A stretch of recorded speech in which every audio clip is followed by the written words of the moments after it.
Hey everyone, how's it going? So what am I working on now? Got a 2014 Ford Escape. I don't even know what motor is in it. Not yet. Customer's complaint is of a noise when backing up and a noise when turning going forward. To me that sounds like an axle, but I don't know. He seemed to think he may have a transmission problem. So I got my scanner hooked up. I want to scan this thing for code, so let's do that.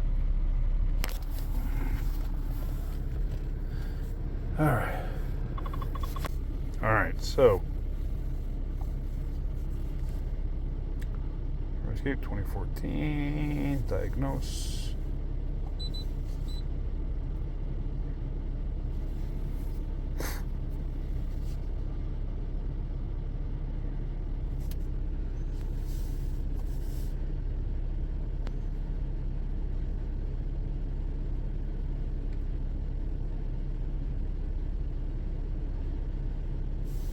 Come on.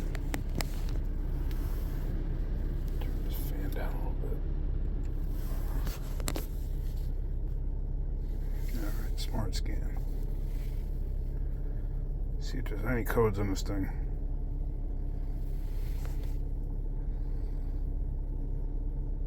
Okay, it's got a PCM, but I don't see a TCM, so.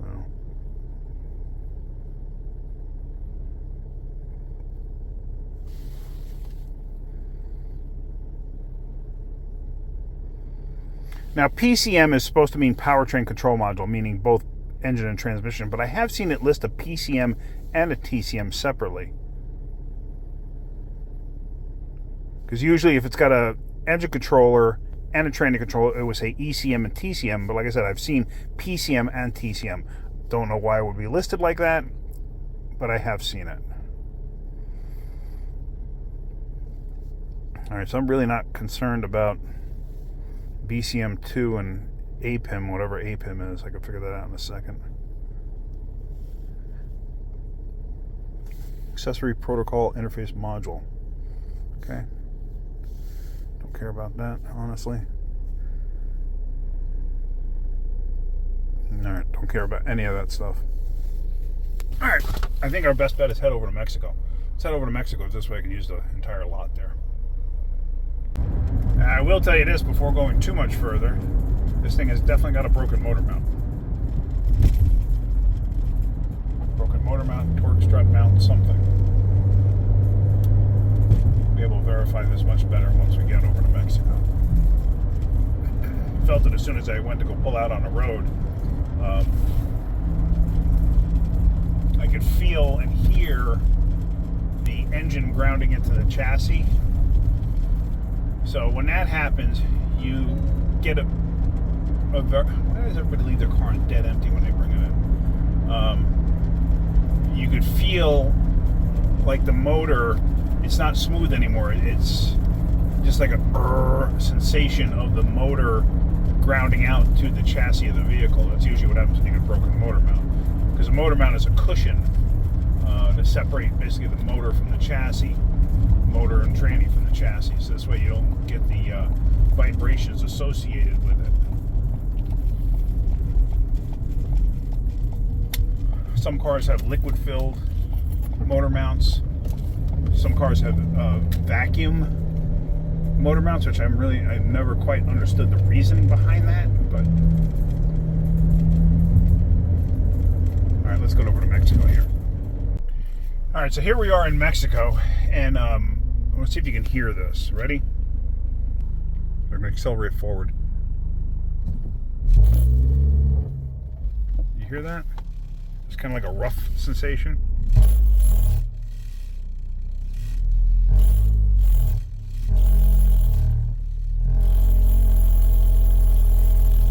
Yeah, that's like a... Whew, that's loud. That actually will penetrate like into your eardrums. Oh!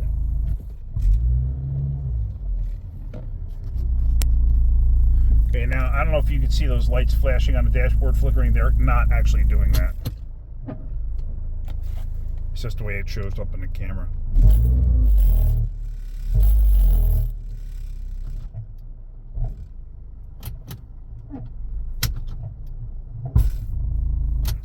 That's pretty violent. Alright, it's definitely a broken motor mount. And he said something about turning the wheels all the way.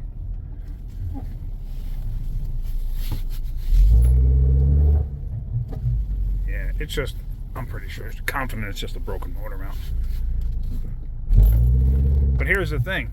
When one motor mount breaks, usually the others are not too far behind, I'll be honest with you. I've seen too often, even on my own vehicles, where I've replaced a motor mount and I shortly thereafter have to do other motor mounts. So I've gotten kind of in a habit, especially with a higher mileage vehicle, just do them all. This one's not high mileage though. This is only 88,000 miles. So that's not a high mileage vehicle. But let's see what happens. It could be a bolt is loose too. That's always a possibility too. That's almost what it seems like. But we're going to find out. All right, let's head back to the shop and go from there. This thing's, it's not due for an oil change yet. That's what you got to do too, is whenever you get a car in, give it a look over, see if it needs anything. Yeah. So you never know. Could be due for an oil change, whatever. At least let the customer know. All right, back to the shop. Now inside the shop, you can actually hear this pretty good. All I'm going to do is switch gears. I'm going to go reverse, drive. But listen outside the vehicle.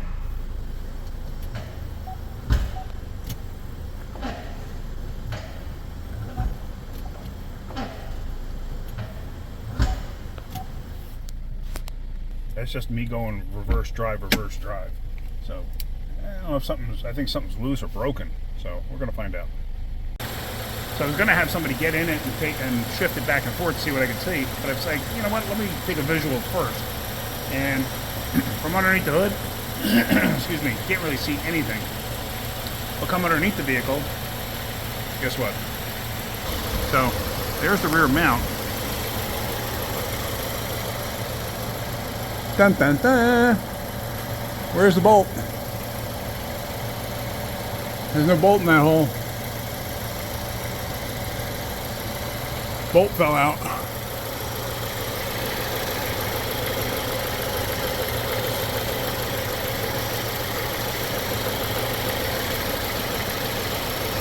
I don't, just feeling up through the top, there's no bolt in that hole.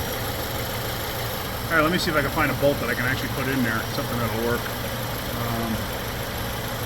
Might have something, I don't know. But I guarantee you that's the whole problem. Okay, so the only way I could figure this out was I took this bolt out of here, and this bolt I'm going to use here, because I cannot find a bolt exactly like this. I can find one that's a lot longer. So what I'm going to do is I'm going to stick this one up through the bottom instead of the longer bolt, because I got steering rack here to contend with. And I'm going to put the long bolt through here, and then I'm going to chop the end of it off so it's not hanging out.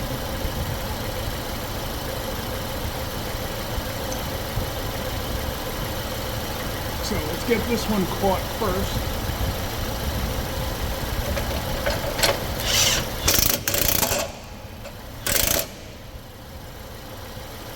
Now we're going to catch the long one.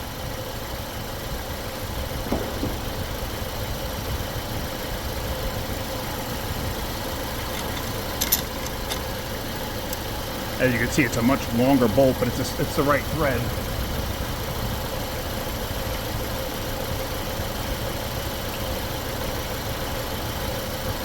So that's more my worry than anything else. Alright, so that's tight.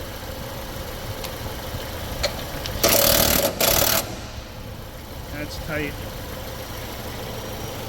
As you can see, that bolt is pretty long. Not that it's going to make any kind of a difference, but I just don't want to hang it out there. So let me grab my Sawzall and then let's just cut that down. Alright, so all we're going to do is just cut this down. I'm going to leave a little hanging out.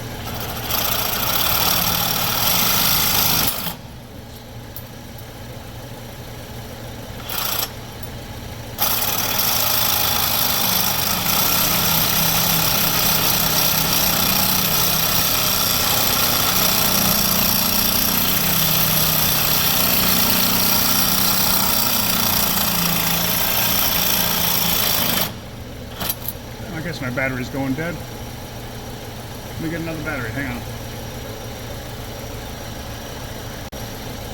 Alright, let's try that again.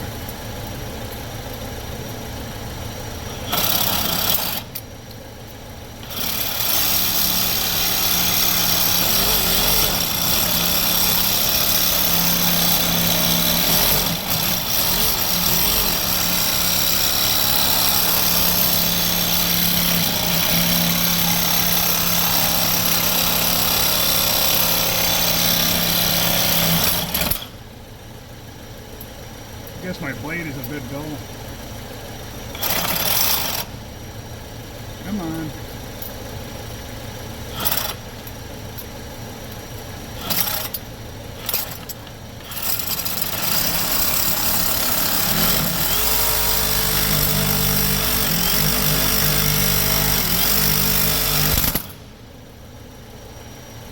Alright, well you're seeing an epic fail here.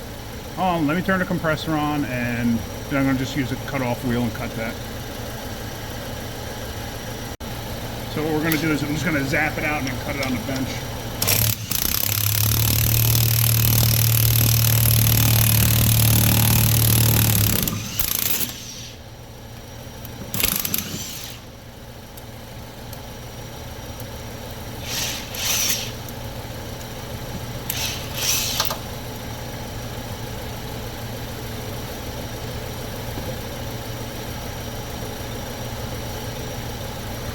Alright, let's come over here.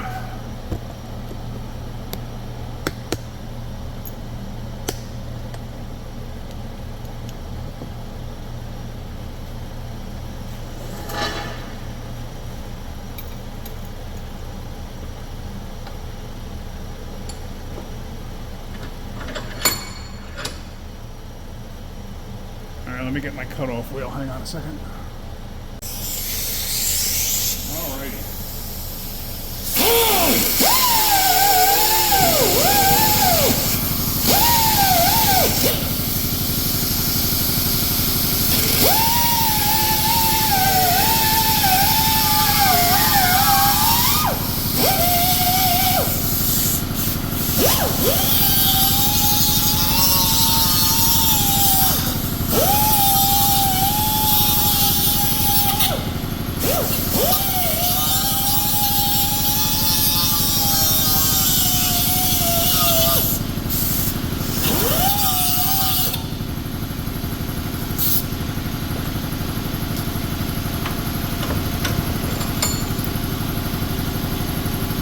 Trying to clean this up on a bench grinder. I'll be right back. Okay, so there we go. I just needed to do that to the end of it.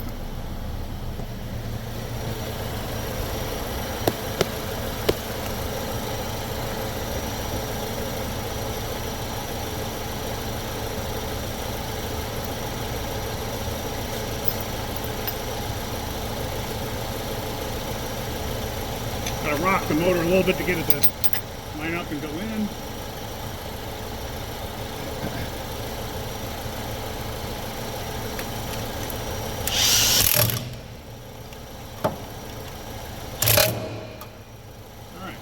In and tight, then it should be all good. All right, let's let this thing down and let's take it for another road test.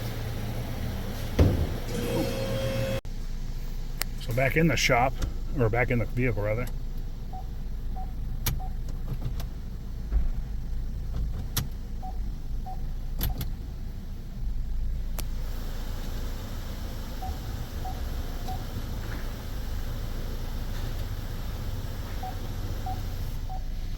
I'm confident this is going to be fixed. It's a pretty obvious issue. Let's go up the street. Just make sure I don't hear like the motor grounding out or anything, which I shouldn't.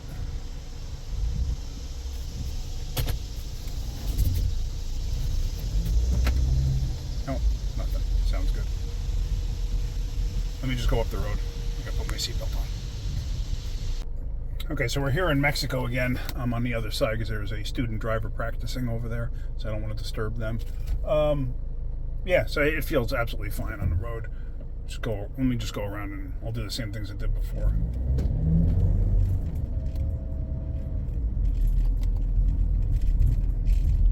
Come over here. There's a nice big turnaround area.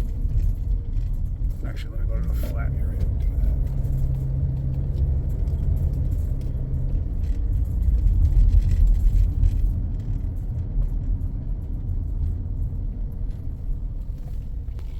Alright, so wheels cut.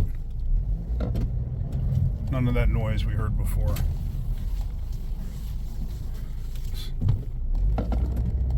Nice and quiet. I'm even going to back up. It's not violent. Alright, I mean, that was not a bad fix. I mean, it was a pretty simple, straightforward fix. Now, some of you might have seen when I tried to cut the bolt, and then when I backed it out, it took some of the threads with it. But if you notice, when I first put the bolt in, at the very end, where it was coming through that bracket, the original bolt was shorter than the hole. So the end of the threaded part actually, as I was putting in the new bolt in, it was longer. You could hear it like strain as it was going through. So it was forcing some of those threads clean as it was going through. So not a big deal. It tightened up. Everything was fine. But some of you may have noticed it when I backed it out, and then when I put the new bolt in, a couple of little flecks flew from that. But it's fine. Nothing's going to happen with that. Nothing to be concerned with. If it was my own vehicle, my daughter's car, my wife's car, my mom's car, I wouldn't be concerned with that one bit. So just in case you guys notice it and are questioning that. All right, so that's it. Gonna get back to the shop, and let me get back to the shop, and that's gonna be it. That's gonna end this video, though. All right, guys. Hopefully you got something out of that. That was a nice, simple repair. All right, if you got something out of it, hit that like button. If you could, please subscribe. All right, guys, have a great day. Keep wrenching.